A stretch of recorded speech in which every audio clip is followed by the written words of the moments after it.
Chapter 4. 143. Secrets of the Void.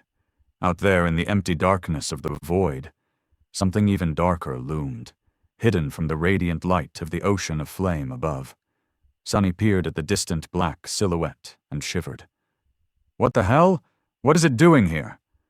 Far below him, a small island cut from dark stone floated in the endless emptiness, surrounded by drifting slabs of shattered obsidian.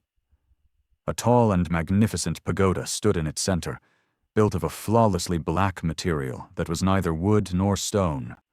Its lusterless walls seemed to devour any light that touched them. It was the perfect replica of the ivory tower, but at the same time its opposite. The two pagodas were so alike that for a moment Sonny even thought that he had somehow found himself high up in the sky above. But no. The island that the obsidian tower stood upon was different. It was larger than the one every awakened on the Chained Isles was used to observing in the skies, and had no broken chains hanging from its stone slopes. On its desolate surface, remains of mysterious structures could be seen, turned to ruin by the passage of time. Several obsidian pillars protruded horizontally from its edges, stretching into the empty void like strange wharves.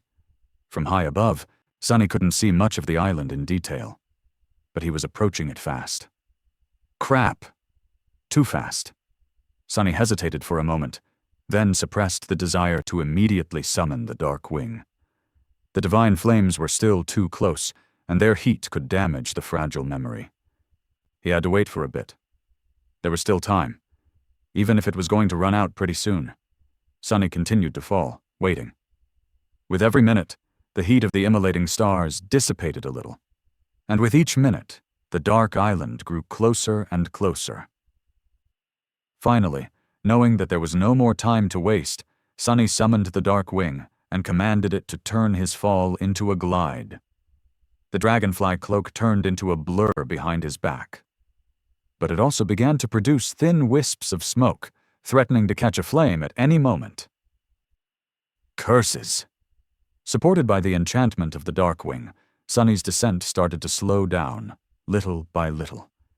His speed, however, was too great to be nullified in a single instant.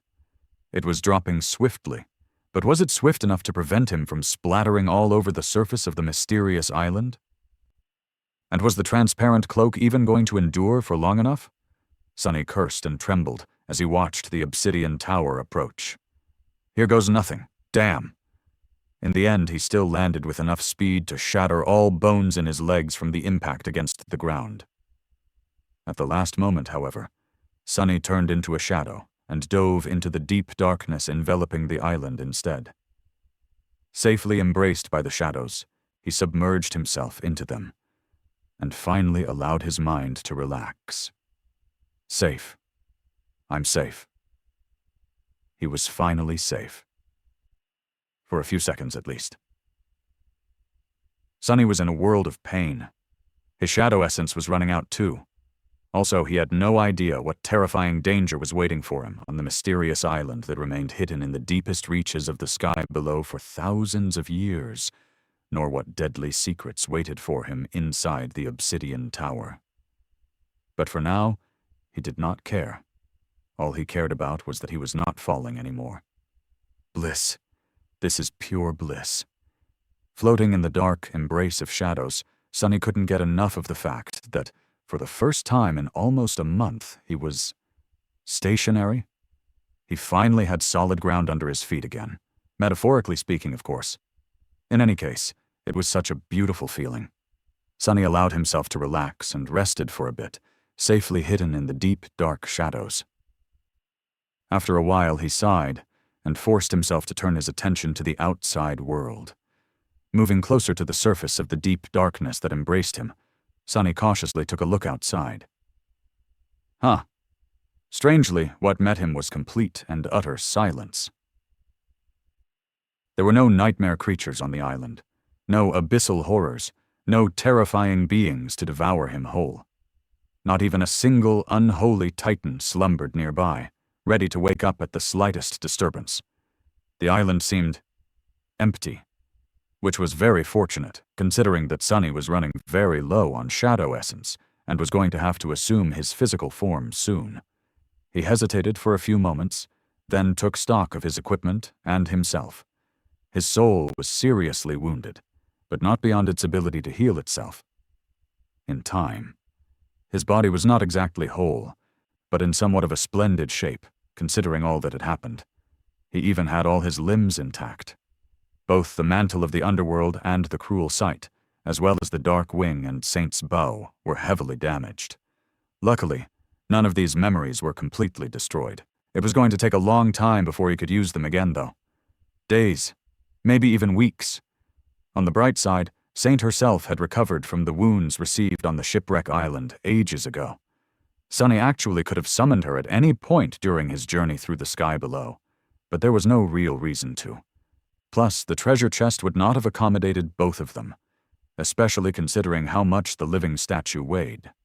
The dark mirror enchantment of the cruel sight now also had 2 elemental augmentations for Sonny to choose from. Its runes showed current charge, divine flame. Latent charges, soul. Divine flame, huh? Well, if there was one benefit from being burned by the damn thing, it was that now he would be able to cause similar pain to others. So it was totally worth it in the end, no doubt about it. I guess we will have to see. And lastly, Sonny was now completely sure that the thing on the other end of the golden string of fate was the Obsidian Tower. His intuition was calm and silent. That told him that he had arrived at his destination. Somewhere inside, a thing that was deeply connected to his fate waited. Glancing at the magnificent silhouette of the Black Pagoda, Sonny sighed and left the safety of the shadows, emerging from them to step onto the surface of the island that no other human had visited in thousands of years, if ever.